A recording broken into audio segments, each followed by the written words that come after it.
Behind the Shades.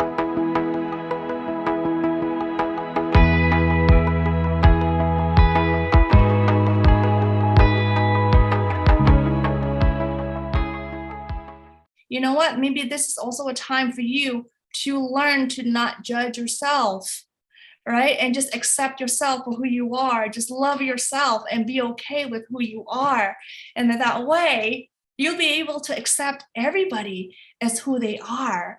And that's when harmony starts developing, right? And with leadership, when you have learned to nourish yourself, when you have learned what makes you happy, then that's how we start having happy leaders that would lead, that would create happy communities, which is like, wow, the key to everything. Don't you think?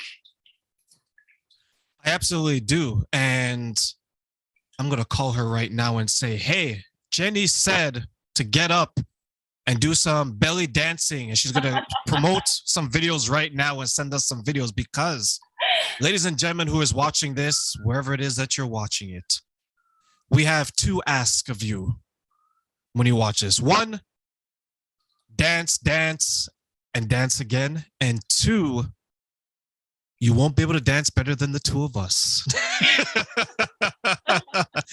Right? Okay. You don't have to exactly dance. If it's not your thing, you could always start, right? With a few steps, that's cool. But if what makes you happy, what really rings your bell is maybe walking your dog right outside and, just feel nature outside and watch your dog being present so you can learn how to be present, right? Or just run for 5 minutes around the block, that works too if that makes you come alive. Or the Peloton, right? Attractive instructors on your screen, right? That inspires you and you want to do that again in the morning because you're so inspired, because you're actually eager to wake up to do something that you find fun, instead of waking up to whatever that you're required to do, waking up to responsibilities. You're waking up to something that makes you come alive. So Jenny, when you're helping people, Mhm. because the mornings to me are very, very important. I always say that you don't want to go to your bed upset or mad at whomever or whatever. But when you wake up to start your day, take us through some of the process for someone who's like, I just don't get it, but I want a couple of steps in the morning that I can do to get myself in the routine. Is there something like that you can help them with? Yeah, absolutely. We can start with a nightly routine, because in order for you to have a good morning, you do need to have a good night. So I would suggest just 10 minutes taking care of yourself in the evening. It could be maybe, some breathing exercises to lavender essential oil. Just breathe it in, do box breathing. I don't know if you've heard of box breathing, but it's 4 counts of inhaling, 4 counts of holding, 4 counts of exhaling, 4 counts of breathing back in, right? You do that for maybe 2 minutes.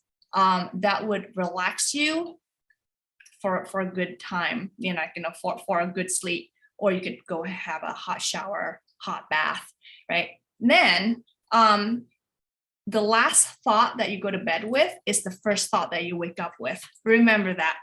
So if you go to bed with a thought of gratitude, thinking of oh my God, I have accomplished so much today, right? Or I love my life, just right before you go to bed, right? And then you would wake up with that positive thought that would kind of continue that momentum.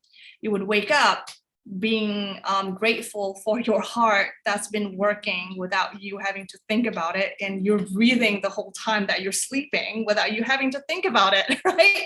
And you wake up and then you have this momentum to go to the next great thing that you're going to do. For me, it's the dancing, maybe Peloton, maybe a run outside, a walk outside, right? Then so I have 4 pillars for morning routines that for me is really important. That would be emotional. So the emotional part is do whatever makes you happy, because when you're emotionally happy, then the physical, that's the second pillar, would come next. Because like when I dance, I'm happy and I get in shape. That's awesome. It's taken care of. And then I also discovered juicing, right? A couple of years ago.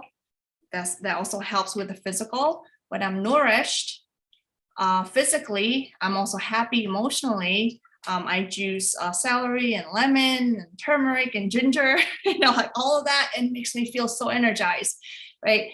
But when I'm also juicing, when I'm also like, preparing my food, I'm also listening to something inspirational, like, some really good podcast that is not the news. Something maybe, I don't know. I love listening to Mel Robbins, Ben Greenfield, Kathy Heller. Like they all just gives me like, all these inspirational nuggets that gives me ideas so I can start my day with intention, right? I want to be happy. Maybe I want to make a difference in the world with my business. Like anything like that gives you motivation, gives you inspiration on how you want to shape your life, right? And then the last thing is intellectual. So say at some point when you've done all of these things, you've made yourself happy, right? Emotionally, spiritually, and physically, and you feel like, okay, maybe now I have about 5 or 10 minutes that I can spare to learn something different. 5 minutes a day, say, learning how to play the guitar, right? Or learning a new language.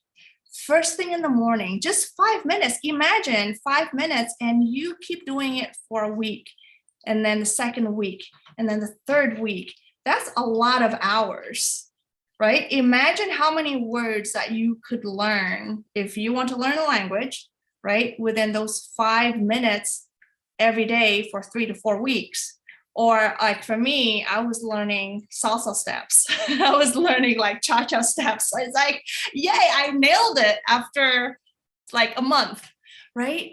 But if you actually think about connecting with that part of you that still wants to grow, right? And you learn something that's completely new, that is out of your comfort zone, and you would realize that you are capable of doing anything that you set your intention to,